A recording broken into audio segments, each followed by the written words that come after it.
Hi ಮಕ್ಕಳೇ. Okay, ನಾವು ಇವತ್ತು ಒಂದು ಹೊಸ ಪ್ರಯೋಗ ಮಾಡೋಣ.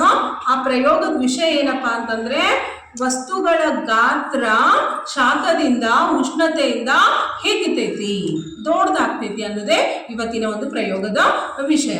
ಈಗ ನಾ ಈ ಪ್ರಯೋಗಕ್ಕ ಒಂದು ಗ್ಲಾಸ್ ತಗೊಂಡಿನಿ, ಒಂದು ಬಲೂನ್ ತಗೊಂಡಿನಿ. ಈಗ ನೋಡ್ರಿ, ಈ ಬಲೂನಿಂದ ಈ ಗ್ಲಾಸ್ ಅನ್ನ ನಾನು ಎತ್ತಲಿಕ್ಕೆ ಹೋಗ್ತೀನಿ.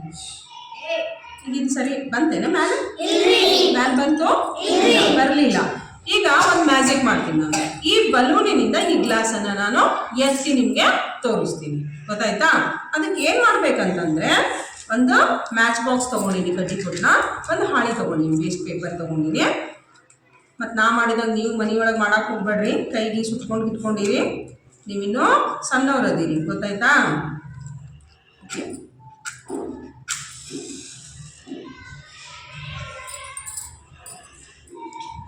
ಇದು ಪೇಪರನ್ನು ಈ ಗ್ಲಾಸಲ್ಲಿ ನಾನು ಹಾಕ್ತೀನಿ.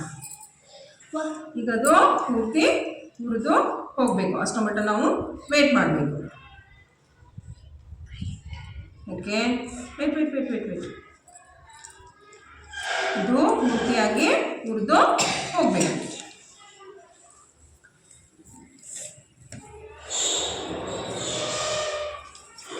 ಓಕೆ, ಈಗ ನಾನು ಏನು ಮಾಡ್ತೀನಿ ಅಂದರೆ, ಈ ಬಲೂನನ್ನು ಇದ್ರ ಮೇಲೆ ಇಡ್ತೀನಿ.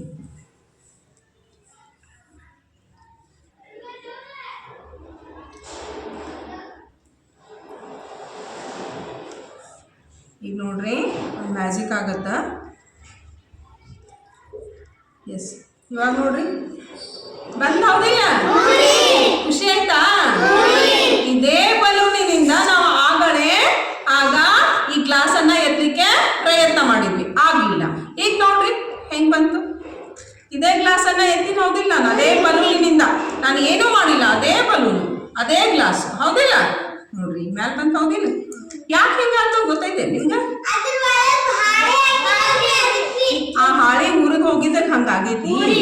ವೆರಿ ಗುಡ್, ನೀವು ಸಮೀಪ ಬಂದಿರಿ, ಉತ್ತರಕ್ಕೆ ಸಮೀಪ ಬಂದಿರಿ.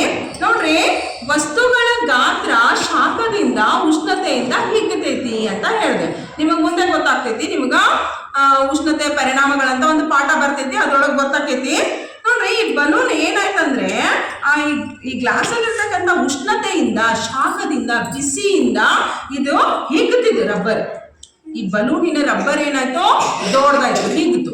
ಹಿಗ್ಗಿದ್ದಕ್ಕೆ ಈ ಗ್ಲಾಸ್ ಅನ್ನ ಗಟ್ಟಿಯಾಗಿ ಹಿಡ್ಕೊಂತಂದು, ಹಿಡ್ಕೊಂಡು ಮೇಲೆ ಹಿಂಗ ಎತ್ತಲಿಕ್ಕೆ ಬಂತು. ಆ ಶಾಖ ಎಲ್ಲ ಕಡಿಮೆ ಆದ್ಮೇಲೆ ಈ ಬಲೂನ್ ಕಡಿಗೆ ಬರ್ತೈತಿ, ಗ್ಲಾಸ ಬೇರೆ ಇರ್ತೈತಿ. ನೋಡ್ರಿ, ಒಂಚೂರು ಟೈಮ್ ಬಿಟ್ಟಿಂದ ಅದನ್ನು ನಾನು ನಿಮಗೆ ತೋರಿಸ್ತೀನಿ.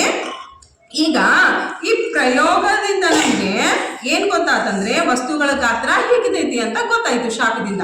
ಈಗ ಇದು ನೋಡಿರಿ ನೀವು, ಕಮ್ಮಾರ ಶಾಲೆ ಒಳಗ ಕಮ್ಮಾರ ಏನ್ ಮಾಡ್ತಾರೆ, ಕಬ್ನ ಸಾಮಾನು ಮಾಡ್ತಿರ್ತಾರಲ್ಲ, ಅವ್ರು ಕಾಸಿ ಕಬ್ನ ಬಡಿತಿರ್ತಾರೆ ನೋಡಿರಿ.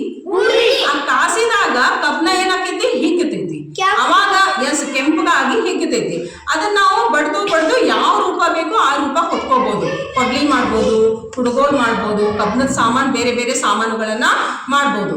ಇನ್ನೊಂದು ಉದಾಹರಣೆ ಏನಪ್ಪಾ ಅಂದ್ರೆ, ಬ್ಯಾಸಗಿ ಒಳಗ ಲೈಟಿನ ಕಂಬದ ಹತ್ರ ವಯರ್ ಇರ್ತಾವಲ್ಲ, ಆ ವಯರ್ ಎಲ್ಲ ಜೋತ್ ಬಿದ್ದಿರ್ತಾವ. ಯಾಕೆ ಹಂಗ ಜೋತ್ ಬಿದ್ದಿರ್ತಾವಂದ್ರ, ಬ್ಯಾಸಗಿ ಒಳಗ ಬಿಸಿಲು ಮಾಡಲ್ಲ. ಆ ಬಿಸಿಲಿನ ಶಾಖಕ್ಕ, ಆ ಬಿಸಿಗೆ ಆ ವಯರ್ ಏನಾಗ್ತಾವ, ಹಿಗ್ಗಿ ಜೋತ್ ಬಿದ್ದಿರ್ತಾವ. ಆಮೇಲೆ ಇನ್ನೂ ಒಂದು ಇನ್ಸಿಡೆಂಟ್ ಆಗ್ತೈತಿ. ಏನಪ್ಪಾ ಅಂತಂದ್ರೆ, ಬ್ಯಾಸಗಿ ಒಳಗ ಅಲ್ಲಲ್ಲಿ ನಳದ ಪೈಪ್ ಅದು ಹೊಡೆದಿರ್ತಾವ ನೋಡ್ರಿ, ರಿಪೇರಿ ಮಾಡಕ್ಕಂತ ಹೋಗಿರ್ತಾರೆ. ಅವ ಯಾಕಂದ್ರೆ ಹೊಡಿತಾವಂದ್ರೆ, ಅವು ಶಾಖದಿಂದ, ಬ್ಯಾಸಗಿ ಬಿಸಿಲಿನಿಂದ ಏನಾಗ್ತೈತಂದ್ರೆ ಆ ಪೈಪ್ಗಳು ಹಿಗ್ಗಿ ಒಡೆದು ಹೋಗ್ತಾವ.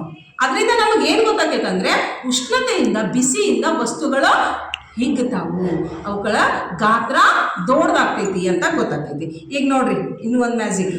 ಈಗ ನೋಡ್ರಿ, ಈಗ ಬರ್ಲಿಲ್ಲ. ಯಾಕೆ ಹೇಳ್ರಿ?